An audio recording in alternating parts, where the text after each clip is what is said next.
Good morning, everyone. How are you? I feel like I've seen some of you before. Well, I'm super excited to be here to talk about lash lifting. Okay, so how many of you have heard of it? Raise your hand so I can see.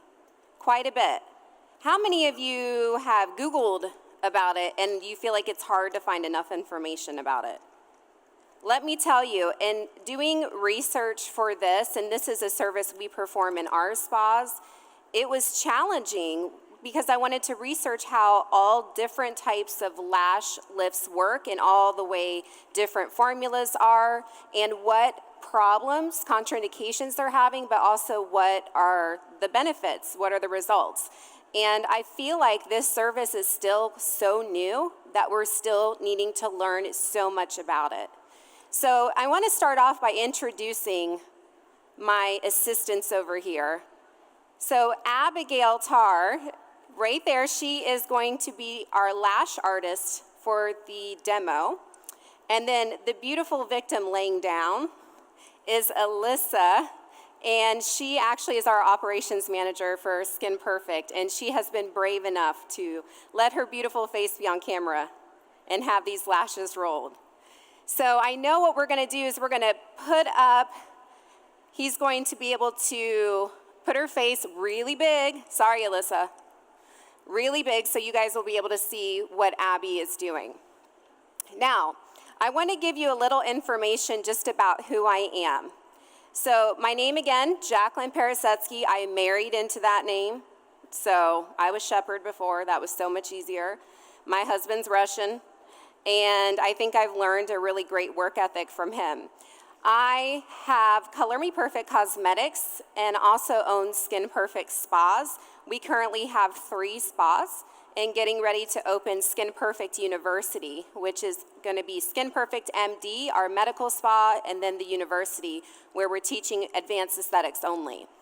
So in doing this, Miss Abby is now our Director of Education, and it's been fantastic because we work as a team. Do you all work as a team too in your spas? Don't you really feel that just having that other person to bounce ideas off is huge? Because sometimes I feel like we get lost in our own head. So when we're, struggling with something like rolling the lash, or you have a difficult person, the lashes you don't understand, like what roller size do I use or what lash shield size do I use, this is ideal to have this information, but then have your colleagues surround you when you go home to practice it. Because if not, you feel like, you're growing gray hair by the minute and you're sweating in that treatment room like, it's not rolling, what's wrong? I felt like that so many times, And just to see a little bit at the bottom, you can see that I also teach microblading permanent makeup, and I've been in this industry almost 20 years now. So getting ready to bring the 40s on, so I'm excited for that. All right, so what's great about lashes is that both female and male are into it. So you're gonna have men come in that have those swoopy lashes, is what I call them, when they grow straight down, that want to have their eye more wide open.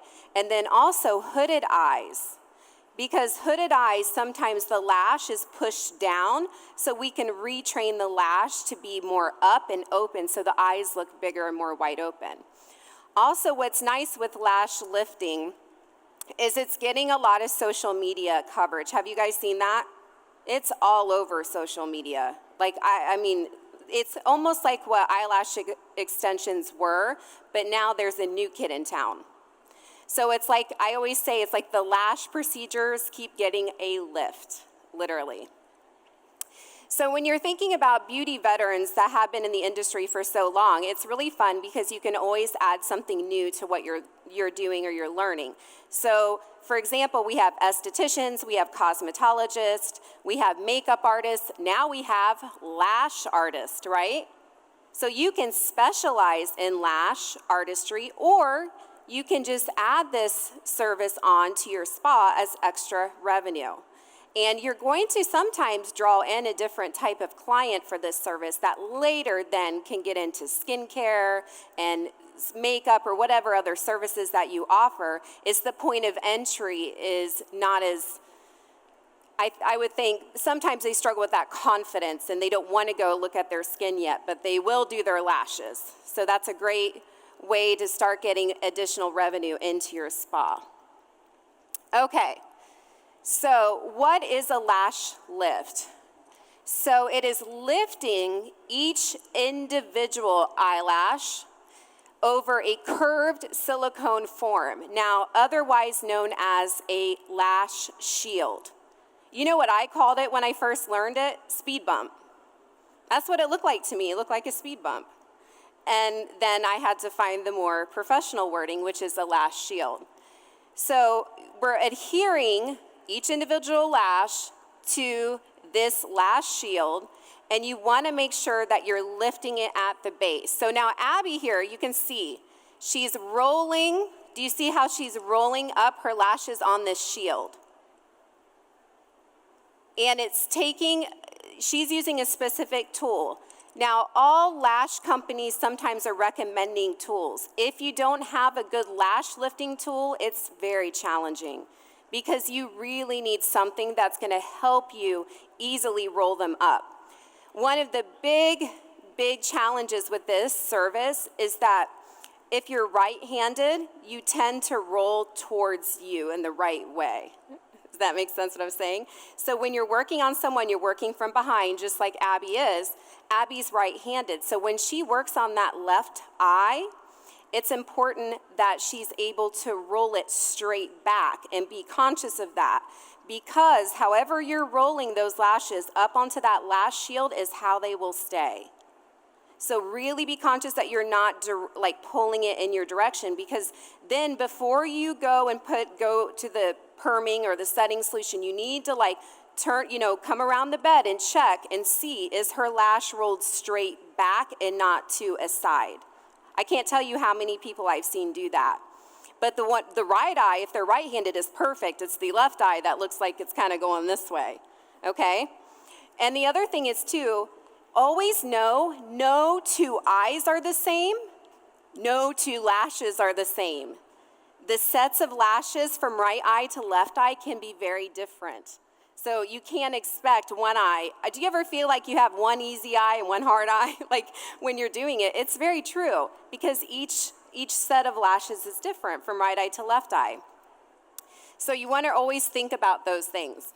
Now, how do you begin? Okay, so this is my lovely client, Brittany, who was so gracious to have her face up on this big monitor. So what Abby did first is she was cleaning the lashes. You have to get any debris, oil off the lash before you do the lash lift.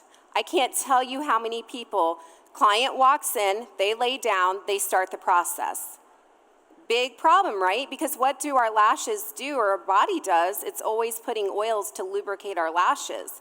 And then not to mention, what if they're in humidity or they've been sweating or something like that? So you always want to make sure you use a cleansing solution. Now, most kits of the lash kits on the market are coming with a cleansing solution. So you can use what is in the kit.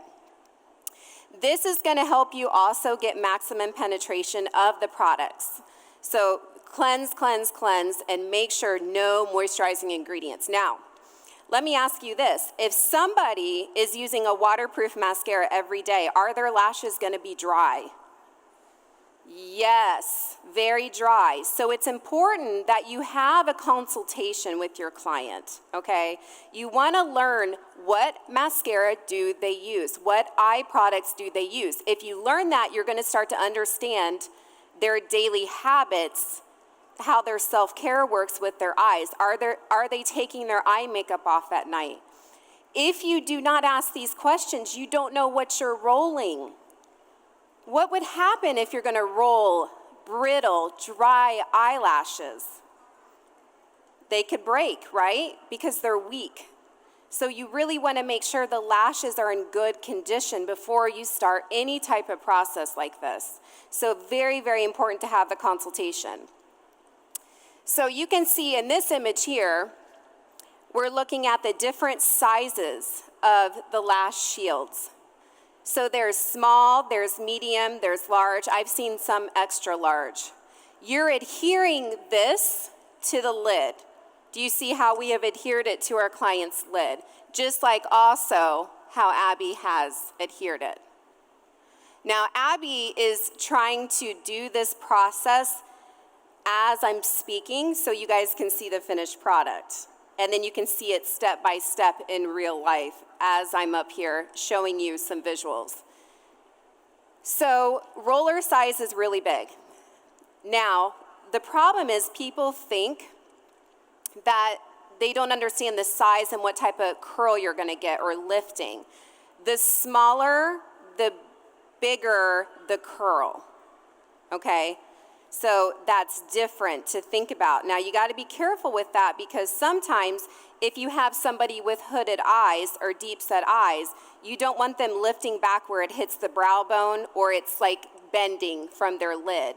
So what I would recommend is you're gonna bend them back onto the lash shield before you glue the lash shield down. Kind of take a peek and see where is that lash tip gonna end, okay? And I would even sit the client up and hold it in place and kind of see where it's gonna hit, because would you guys agree, when someone's laying down and when someone's sitting up is two different things? Because we have what, guys? Gravity, exactly. So these eyelids, we need to know where the folds are, where any crepiness is, and we also need to know how deep set their eyes are, or do they come forward. So when you're choosing that lash shield, it's a big choice, and it's kind of nerve-wracking in the beginning because you're just like, you gotta start somewhere, right? And then when you see that client next time for their lift 6 to 8 weeks later, maybe you go a smaller size. But you wanna make sure that you're thinking that through. Okay, the glue. So it's important before you start gluing, doing anything, that you cover your lower lashes. Okay, you can see how Abby has covered Alyssa's lower lashes there. Now, Abby's using a tape that she uses with eyelash extensions. That's fine. On this picture, I used what we do for lash tinting, like the little covers. And you can apply any type of like Vaseline or something to adhere it, or you can use the tape, which already has an adhesive, okay? But you gotta make sure you get those lower lashes covered, because once you start rolling, the worst thing is pulling the lower lashes up into the upper lashes. So imagine when you take that roller off, and to your surprise, the lower lashes are now curling up. And now you've got to reverse the process and you have a problem. And really and truly, you don't want to do a double process on a lash, because what is lash lifting essentially doing, in order for it to bend the lash, it's kind of breaking up the keratin, okay? So it's kind of like the keratin is coming out, then you restore it with when you're setting the lash, okay? So it is just like a perm, when anybody's gotten their hair permed. Very, very similar. It's a solution that's safe for the eyes, but it's still weakening the lash. So to have to reprocess it again is not the best thing. So you got to do it right the first time, okay? I will tell you, in our spas, we kind of had a little bit of a mishap. And one of our clients came in for a lash lift, and we did the lashes. Everything was fine, but there was like one or two that popped off. Do you know what I mean? When they pop off the shield, because as they get kind of damp from the solution, sometimes they want to pop off, and it depends on the adhesive you're using. Well, then what you try to do is you try to hold them in place and hold them until the time is up, so you're not having to re-glue and start that process all over again. But it's never as good as when they're adhered down with that adhesive. So when she was done, it was almost perfect, but these few lashes, oh heavens, you thought like her best friend was, missing.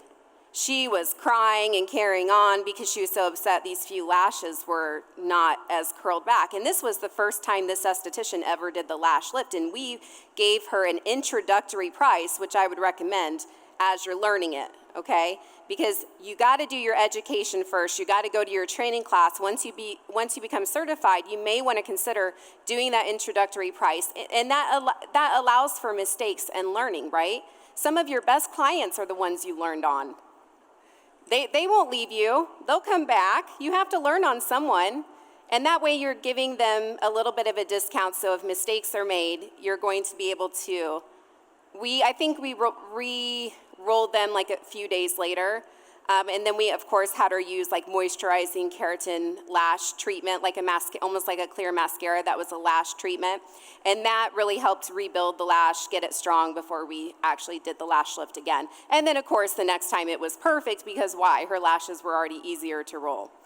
And the more coarse or the more straight the lash is, the harder it is to get it to roll around that shield. So sometimes you have to do a little bit of a pre-process to soften them up, okay? I'll talk about that further in just a little bit. So another key is too, Abby, show exactly where you're at on how that roller's placed. It has to be really close to that lid. I mean, Abby's got it. You see where the lash root is? It's right up on the base, the closest to the lash. Okay, what sometimes people are going to do is they're going to put it too high up on the lid. What's going to happen is when you adhere that lash, it's not going to lift from the root. So it needs to lift from the root. Does that make sense? Okay, and then another thing I've seen people do is if they put it up higher and they attach the lash, they have this gap here. So the lash can bend or fold, and then it has this really odd bend, and it looks like a geometric shape versus a nice lifted lash. All right, so as close as you can. Now, the technique. You saw Abby demonstrating the technique. You've got to get yourself something to help you, a lash tool to help you get those lashes up, because again, you have to do it one lash at a time.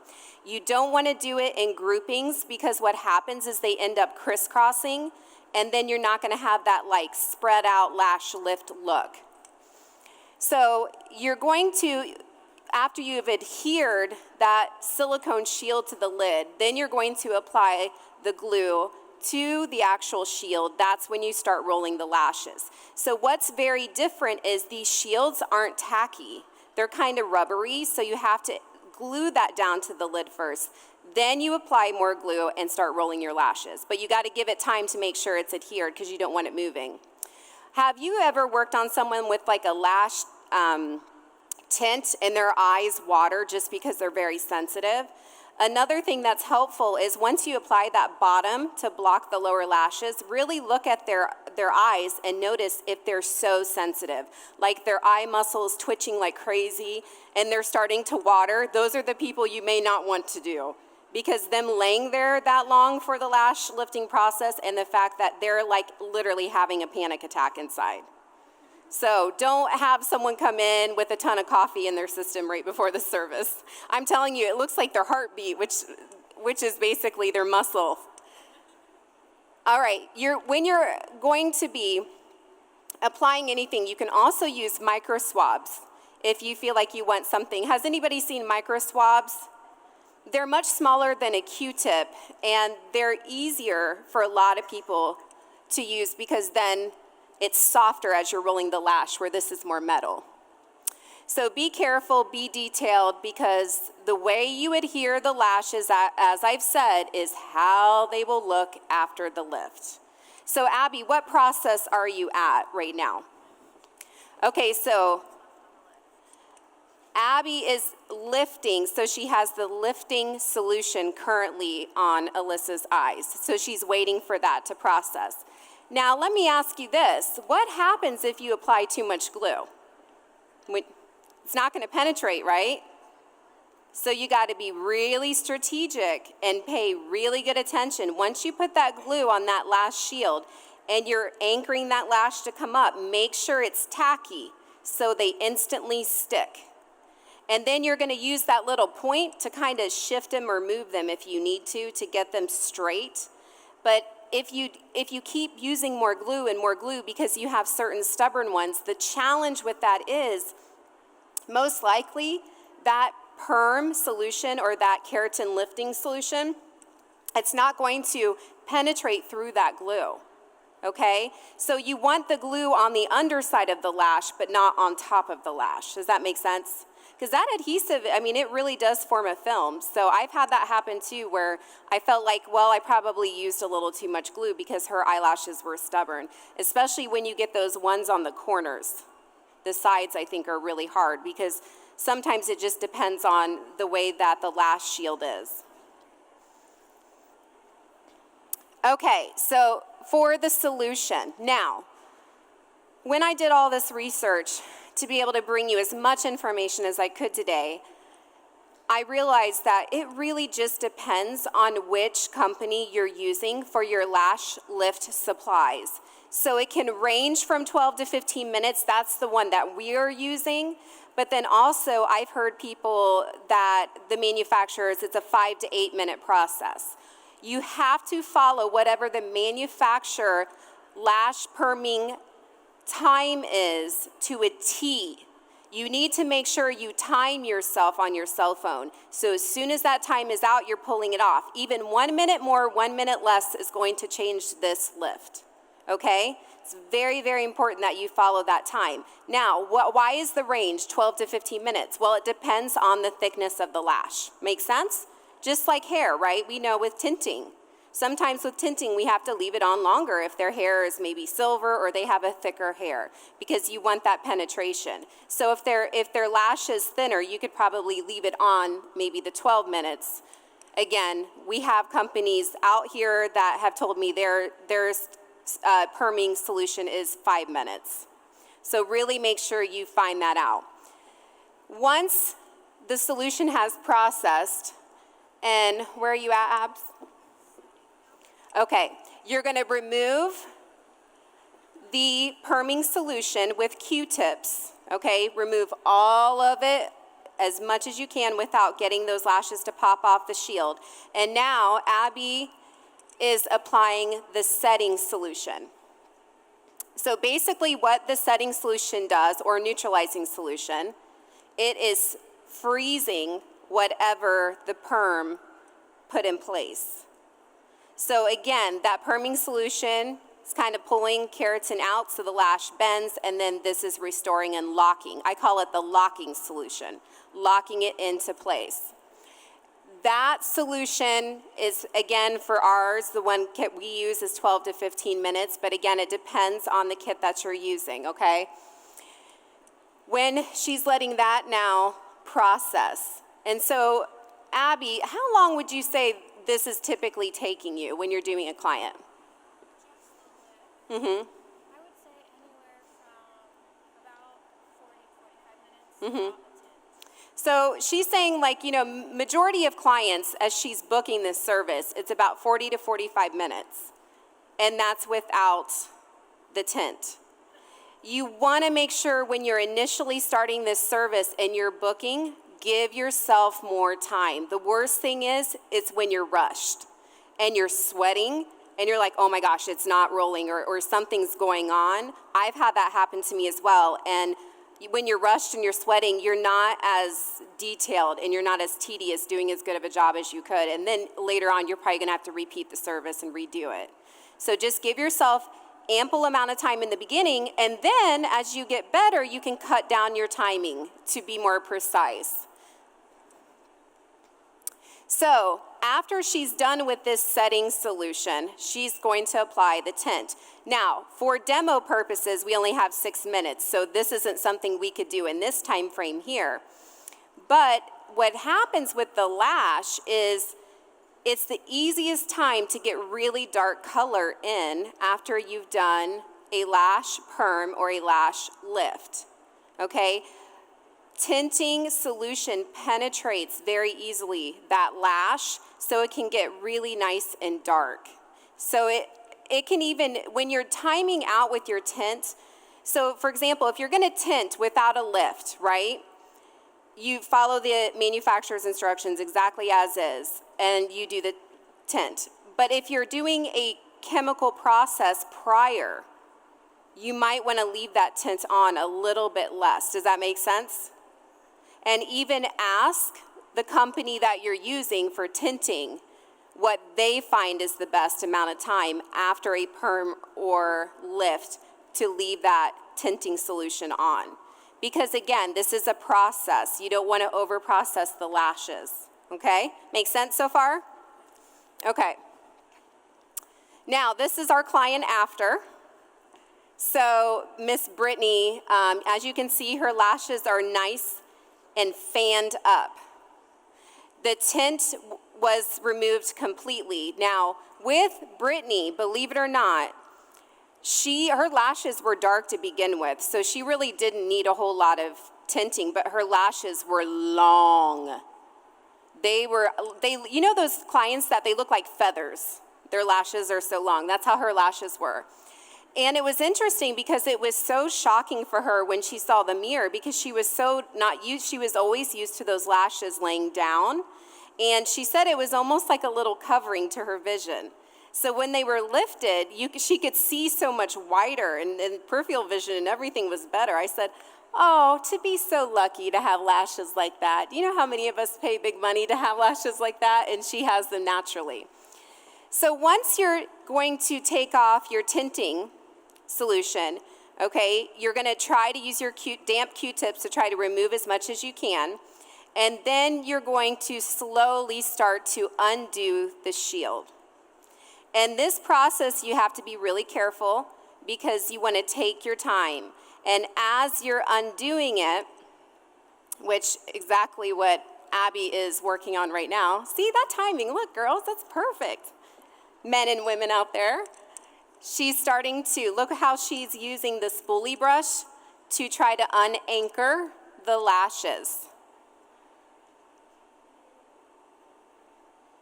And this, again, this process, you want to take your time undoing it because you don't want to try to take the shield off really quick and like half of their lashes come with it because you didn't take your time to get the adhesive off. Voila! One's done. Perfect. Now, does anybody know clients that are claustrophobic? Do you have any of those? When clients are laying there for a long time, be conscious if they're claustrophobic. Don't leave them when you're doing this process. Stay in the room with them. Just like Abby was sitting right there, and just have a conversation, do a nice décolleté massage, do some pressure points, but I would recommend not leaving them because that's very scary for them to lay in a room. They have solutions on their eyes. They should not open their eyes. And you know what clients like to do? They've got their cell phone laying there, and then, okay, they hear you leave. They think it's safe, right? And their little cell phone comes up, and they squeeze their eyes open, and guess what? Solution's gonna get in their eyes. And they do it. They wait for you to leave to do it. I've had this happen with tinting. So really, really keep an eye. It's almost like you're babysitting your client while this process is happening, making sure that they don't look at their cell phone. Okay, so Abby is now working on removing that other lash shield, and we're going to go into our next. So this is the before and after of our client. Do you see how like her lashes were so straight? Very swoopy. Very, very swoopy lashes. Now she got a facial and all that too that day, so that's kind of why her skin looks a little bit different. So one thing that's important to realize is once your client has received a service like this, it is a service that makes their lash a little bit weaker because something's been done to it. So it's really important that you're using a nourishing oil afterwards, and also that you're giving them something to take home to coat and nourish their lashes, okay? That is something so huge because guess what happens if you don't? They fray. They look dry. So that nice lift and that moist lash, you want to maintain that. Now, the last thing I want to make sure I tell you, in 24 hours, they cannot do anything to their lashes. Nothing, okay?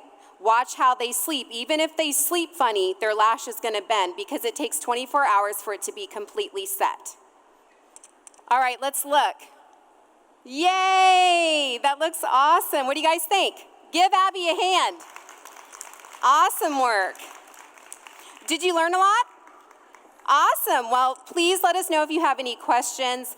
So much information to learn on lash lifting. The only thing I'm going to leave you with, education, education, education. Find somewhere where you're getting certified. Don't wing it. Don't buy a kit on Amazon and just go for it. Get certified.